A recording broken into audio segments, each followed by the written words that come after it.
Hello and welcome to the Business of Property podcast. I'm Stuart. And I'm Simon. We're both property people running our own businesses, and this podcast is just us chatting, as we often do, about anything and everything property. And before we do get into the chat, I think we should just say a very quick thank you to possibly our listener in Belgium, because that's popped up on our ratings this week, and hopefully it'll be more than one. That's why we've hit the charts in Belgium. So thank you for that. How we've achieved that, I don't know, but yes, yes, we're very pleased with the result. It's brilliant news. What we were actually talking about before this recording was property courses and what either of us have done. And Simon, you were talking about having done a course 5 years ago for the National Landlords Association, as it was. Yep, this was an accreditation course that they were doing for a while. So there were lots of noises around there being requirements for landlords to be on a register and sign up for some government tracking. And at the time, the NLA were trying to push forwards their sort of industry solution to preempt government coming along and wanting to do anything. And one of the parts of that they were doing was pushing a landlord certification that they were managing and providing courses for. They provided in-person courses that you could pay for to attend. I think there were 2-day courses, perhaps, and a few £100, something in that region. Being cheap, of course, I chose against going and doing that. But, obviously. And they also offered an online version, which was free. And I went through that process. There were quite a few different lessons and topics and subjects, but it was all around the legal requirements and the compliance necessary to self-manage property as a landlord. And I did go through all that process, and there was a test at the end, which I went through and managed to pass. And they sent me a lovely certificate in the post saying I was a certified landlord. And the theory was that once you'd got that qualification, by maintaining your membership of the NLA, you could, by maintaining your membership of the NLA and logging sort of professional development time every month or every year, I can't remember quite how it was run, you could maintain that then without going back through the course, the full course. So to maintain your professional development, you could record the time it took you to read the NLA's magazine, which was a nice easy one. And then every so often there'd be sort of update courses as well that you'd need to go through and record that as professional development time that would count towards it. Unfortunately, I didn't keep this up, so I maintained my certified landlord status, I think, for a couple of years, and then it sort of fell by the wayside. And I don't actually know if they're even still doing it now. Of course, the NLA has now merged with the RLA, I think it was, and they're now the NRLA, hopefully. Yeah. And I don't know what they're actually offering now in the way of certification courses, if they do anything like that at all. I should have a look. Perhaps if we planned these episodes or these chats at all, we could have had a look in advance, but never mind. So yeah, my sort of property training has only been in the context of very, I don't know, legal compliance based stuff, rather than the typical property training that you imagine when you mention property training, which of course is the get rich quick type property training, or perhaps the more reasonable get rich but a bit slower property training that sort of fits more in the middle. And I think, Stuart, you have actually done some of that kind of training a bit. So what did you do?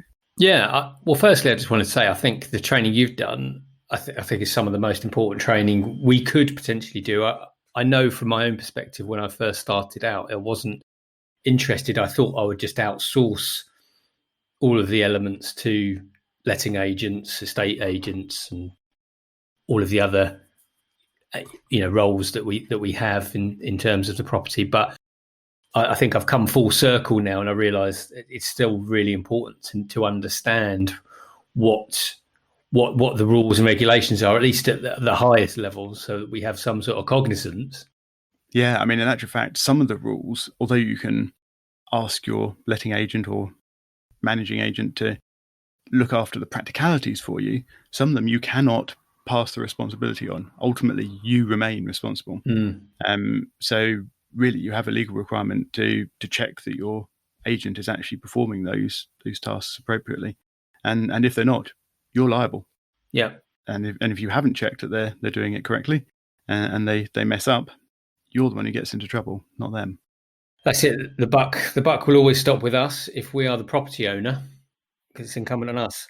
Yeah, and I think actually you before we started recording, perhaps before we get onto your training experience as well, you mentioned that you have been doing some more active management just recently on one of your properties.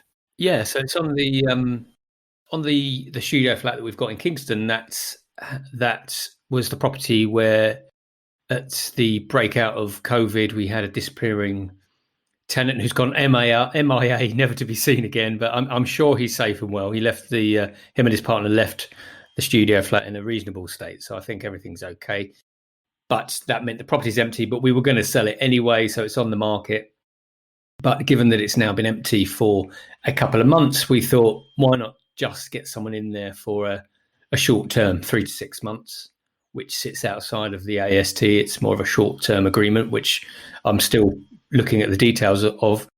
But we've used software called Visum or Visum, however you pronounce it. This is not one I've come across before, so yes, I'm interested to hear how this went and what it's done for you. Well, in terms of the software, it's a very, very simple software to use. The fee for listing a property was £90. I believe that was including VAT, but either way, that's, if you compare it against Zoopla, which I did because we were very close to selling our property on Zoopla. And the challenge with Zoopla was that if you're selling, it's a lifetime agreement. So if you don't sell the property, you're still going to pay them. But anyway, similar fees applied. However, Visum, you just pay that one-off fee and then you market the property. So we've had the photos. We already had the photos from the sale of the property. We haven't received any communication to say that that's not okay from the estate agent. So we're pressing ahead with that. However, we had, in 3 days, almost 50 inquiries. And as we know, not every inquiry is a bona fide one. And what's really good about the Visum is you can set up an automated response. So the first response that anyone would get was, just to be clear, you do know this is a 3 to 6 month term, no longer, because the property's on the market, et cetera, et cetera. And that actually weeded out whatever it would have been, 10 to 15% of the inquiries. So that was really good. And then of the circa 50 inquiries, I'd arranged 12 viewings for the previous Saturday morning, and then stopped there. We couldn't take any more inquiries. And, there is a lot of management involved there. So, I do realise that letting agencies, estate agents do earn their corn in terms of the, that funneling down process and the overall operational element. But then we had 12 viewings, and then the very first viewing, I knew she was very keen because she'd driven from Hampshire, the New Forest, to be there, and had sent me a couple of texts because originally she was going to be there at 12. She said, but will it be first come, first served? And I said, probably. So she then rearranged to be first, which I saw as a very good sign. So she offered on the property, and then the next 2 viewings did, one of which was virtual, actually. So did a FaceTime viewing. And she was really keen. She was very surprised that the property looked exactly the same in real life as it did on the photos, which... well, not quite real life if it's a virtual viewing. I mean, surely that's even more. The photos look just like this photo you're currently beaming to me. I mean, surely that's not that big a surprise. Well, it's a video. So she's seeing it in real time. I think... Yeah. But for me, the point was, it just shows that obviously when people go to view properties, that particularly for letting, we know that some photos, and we all do it, some photos were from 5 years ago when you first refurbed and dressed the property. So it was quite nice that I could say, no, this of course looks exactly the same. Why would it be anything else? So bottom line is, we have someone that I'm just following through the process of letting the property to. And touch wood, so far it's been a really good process, and of course has taken more of my time, but that's just for an upfront fee of £90, and then we'll work out the rest. So that's that's 90 quid for the lifetime of this listing, presumably. So once this listing is all over and you've finished the rental process, then that's done. You would have to pay again if you listed it again. Well, there is a 90-day time limit on it, and so if it falls through, then you can relist, yeah, presumably within that 90 days. But essentially, the answer to your question is yes. So yeah, I think that's how it works. Does it include anything else within that? Do they help you set up the contract or do anything like that? Or? Yeah, they've got options for all of that, and I think the contract element is free. But like I say, because it's going to be very short term. So again, obviously, I've been very upfront. Exactly, you probably don't fit their standard. No. Contracts. And I've been very upfront with every tenant, and once they pass the first inquiry, I then said, just so you know that the property is up for sale, but I'm sure even if we were to agree sale tomorrow, the period would be at least 3 months. But then after that, it's got to be 1 month rolling, and so they were all fine on that. But yeah, so it doesn't fit the standard AST contract template. I'll be interested to hear what you work out as the correct contract for that, because my knowledge of shorter term lets is pretty much zero. Yeah. So be interesting to know what you end up with. Presumably, I think you said a few minutes ago you haven't worked that out yet, or did I miss that? No, you're right. I haven't worked that out yet. I have looked online at a couple of things, but from my understanding, just a basic contract will cover that, even a letter. But like I say, I'm still going through the tenant check process again, which is a bit probably not as thorough as you would follow for if it were going to be an AST. I mean, number one, I've met the people eyeball to eyeball, had conversations with them. I've got ID, and I've also requested a letter from their employer.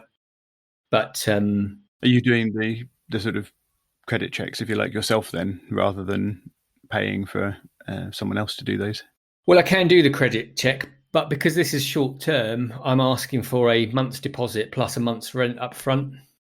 Mm-hmm. So worst case scenario, there's already 2 months there, and there's only one more month. And given the property's been empty for 3 months while we were sorting it out and then putting it on the market, it's not something which concerns me. The only thing that concerns me is if whoever's in the property then decided they liked it so much they were going to stay and not move out of the property. That's the concern. However, again, I know we don't know, but I've met the prospective tenant. She's she works for a very reputable organisation. She's doing a master's degree. So in terms of my own personal psychographic profiling, she's okay, if that counts for anything. Yeah, I think it often does. I mean, I haven't always found my own tenants, but I have a few times, and I think there is a reasonable amount you can tell from meeting someone and talking to them. And personally, for me, I always try and meet them a second time in their own current property, so you can sort of see how they look after things currently. And that's a really good idea. That's a good guide as to what you might expect. Yeah, that's a really good tip. That if your person's coming from Hampshire, though, you perhaps don't want to trek all the way there to do that. No. I mean, I like the New Forest, but I don't have any plans to go there anytime in the next couple of weeks. So at the moment, this flat is dressed. Are you letting it furnished with those furnishings, or are you taking those away, or what? Yeah, it's fully furnished. And the interesting thing is, and a couple of the prospective tenants or the viewers were also surprised that there were so many people interested, because we were overt about the short-term nature of it. And like I say, I would say we probably had 30 inquiries that would have been more than happy to take a 3 to 6 month term, which was a surprise. So that's a learning. Yeah, I'm quite surprised by that too.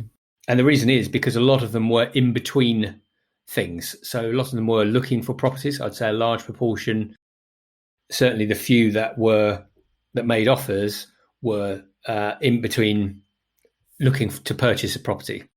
So the furnished option was exactly what they needed. So every time I asked the question and said, "Look, are you happy for the furniture to stay?" They were all more than happy, and actually very pleased that it came with furniture, because it just took a lot of thinking away from them. It was just To use a Boris Johnson term, an oven-ready flat. I'm not sure you want to be associated with that term, because that might actually suggest in a few months' time you're going to turn around and change it all completely. Probably breaking your contract at the time. No, I don't renege. That's one thing we don't do. We stick to this. We were going to talk about property courses on this episode. We were, but I don't think we've quite finished this one yet, actually. So, you were saying you needed to, or you were wondering what the sort of official process was around this, or should be around this, and presumably you haven't quite concluded that yet, because you haven't quite worked out what the contract's going to be. You haven't quite worked out the deposits and rents situation. Presumably you haven't taken a holding deposit or anything like that yet, have you? Or? No. So, well, I have a business partner that has done this on one of our properties, but he managed that process. And because of the short-term nature of it, I don't believe we need to follow the tenancy deposit scheme, TDS. So in terms of deposit, what I'm looking at the moment is simply taking a month's rent up front as a deposit. I'll put that aside in a safe account, subject to reviewing what I legally need to do and protecting the tenant's rights, etc., and take a month's rent up front. Mm-hmm. Like I say, because this is only a 3-month term, I think it's in the interest of everyone that we keep it as in a situation where we can keep it as fluid as possible, because likewise she might find somewhere to live in 2 months and need to move fairly rapidly. So, yeah, I mean, I suppose this is kind of akin to serviced accommodation type agreements. Exactly. And often they're done to sort of businesses and corporates and that sort of thing on sort of a few months rather than just a few nights or days or weeks, whatever. So it's lots of people clearly do this. Yeah, and I'm glad you said that, because that's exactly how we're approaching it. So I'm approaching it as a serviced accommodation, and in regards to the contract and everything else. So that's what I'm following. Are you going to provide cleaning and? Absolutely not. No. not fully serviced then. No. Yeah, serviced only in the respect that it's going to be very short term. That's it. So one other thing I'm interested about is, how did you handle the remainder of the viewings you had booked? Did you then, once you sort of had 3 people, 3 offers and chosen the first one, did you phone up the others and say, actually, don't bother coming? Or did you let them turn up and show them around? Or what did you do there? It's a really good question, because it was actually a bit of a dilemma at the time, because having conducted 3 viewings and had 3 offers, I thought, well, if it's a first come, first serve, I've already got 3 that I need to work with, and I still had another 9 viewings. I decided that what would be fairest was not to cancel the next 2, because they were within the next 30 minutes. And I knew that some people were travelling, not from huge distances, but from Wimbledon or wherever, but still a bit of a drive on a Saturday afternoon. So what my approach was, I felt was fairest, that I didn't cancel the next 2, but then I contacted everyone thereafter. So I phoned them all in the first instance, and most of whom I spoke with, and just said, look, I'm really sorry, we've already had 4 offers, 3 offers. And in fact, we got a 4th when another one came in. And I said, so unfortunately, the property is no longer available. And a couple of them said, oh, well, we're just on our way. And I said, I appreciate that, but I said, it's up to you. You could come and view the property, but it won't be available. So maybe you can have some time back on a lovely Saturday afternoon and enjoy it. And then the next 2, as soon as they arrived at the property, I just made sure I said up front, I said, look, just so we're completely clear, I have had 3 offers already, and they will be dealt with on a first come, first serve basis. So you're aware. And they said, okay, thanks for letting us know. Can we still have a look around? Interestingly, actually, one of the guys had a conversation with him. He was a surgeon at a local hospital, and we do have some doctors that come to the flat. And I said to him, because just thinking about how I might help him in some other way, said, what are you looking for? And he said, well, actually, I'm looking to buy a place, and this is just a stopgap. And I said, oh, what kind of flat are you looking for? And he just pointed at my flat. And I said, okay, because it is also for sale. So we then started having a conversation, and he's currently deciding whether or not it's something he would like to make an offer on to purchase. That was quite interesting. How to sell a flat? Advertise it for rent. Yeah, I know. Not the obvious answer you'd expect. Not your standard approach, is it? Did you get anyone come along, and when you said I've already had 3 offers and it's probably already gone, did anyone say, but have you had an offer this big and try and increase the rent? Well, for better or worse, Simon, in these situations, as much as, let's just say someone in my family was saying, you should just take a bigger offer. And not that she wanted to, because we actually included bills as well. So that's the other thing. So it's partly service. We've included the utilities, and it is genuinely a very good offer. It's one of those where I should have put it up for 50 quid more, but hey ho, you live and learn. One guy did turn up, so he was just he was on a 3-month contract with his company. They just sent him out to London, so he was looking around, and he said, "I really like the flat." And I said, "Look, unfortunately," I said, "you are number 2, so if anything happens, I will call you. That's a promise." A couple of hours later, he did call me and said, "Look, I've thought about it. I really want your flat. So what do I need to offer to get it?" Which, of course, tests one's values and commitments to one's values. But for better or worse, I have to live by my values. And I said to him, "Look, I'm really sorry. I have already accepted an offer, and therefore I wouldn't renege on that offer. Equally, I really appreciate you coming back. So don't," because he was then apologetic. "Oh, I'm really sorry. I shouldn't have put you in there." I said, "Look, it's fine." I said, "You've got to do what you can. However, I always think about both sides. So if the shoe were on the other foot, you wouldn't feel great either." But that's just how I think in terms of approach. Very honourable of you. I think so. A good way to behave. I mean, it would be different if you hadn't actually accepted that first offer. Then obviously you're still sort of waiting for offers and considering things. But yeah, once you've said, right, that's a good offer, I'll accept it and we'll proceed with referencing and what have you, then yeah, I think that's the right thing to do, isn't it? To stick with that. That's a good point. I mean, I could have just taken the offers, as in said, "Okay, I'll take your offer, but let me see everyone else." However, having met the tenant, really liked the tenant, and her being very, very positive about the property and showing a lot of commitment in terms of, she'd brought the ID with her. She was showing me ID. I thought, she wants the property. I'd like to give it to her, so I'm going to accept it. You're right. If I were approaching it as a hard-nosed businessman, which I probably should have done, I would have said, "Okay, I'll take your offer. I'll just see how the rest of viewings goes." But I had already said to people it'll be first come, first served. So yeah, that's fair enough. And once you say that, you've got to stick with it. So I think that's sensible. Do you know what kind of accommodation she's coming from? I don't. We didn't have that conversation.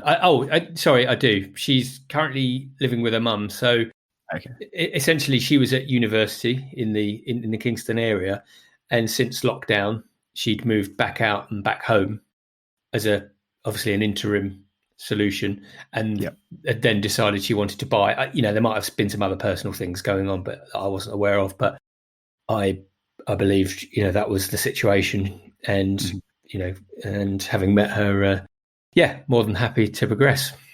Cool. Well, I hope that all works out okay. We'll have to get an update on that once. Actually, that's the last point. Actually, I was going to say once they've moved in, but when are they wanting to move in? How quickly are you expecting this to happen? Well, ASAP. So they want to move in quite rapidly. It's ready to go. I nearly said oven ready again. It's ready. It's ready to go.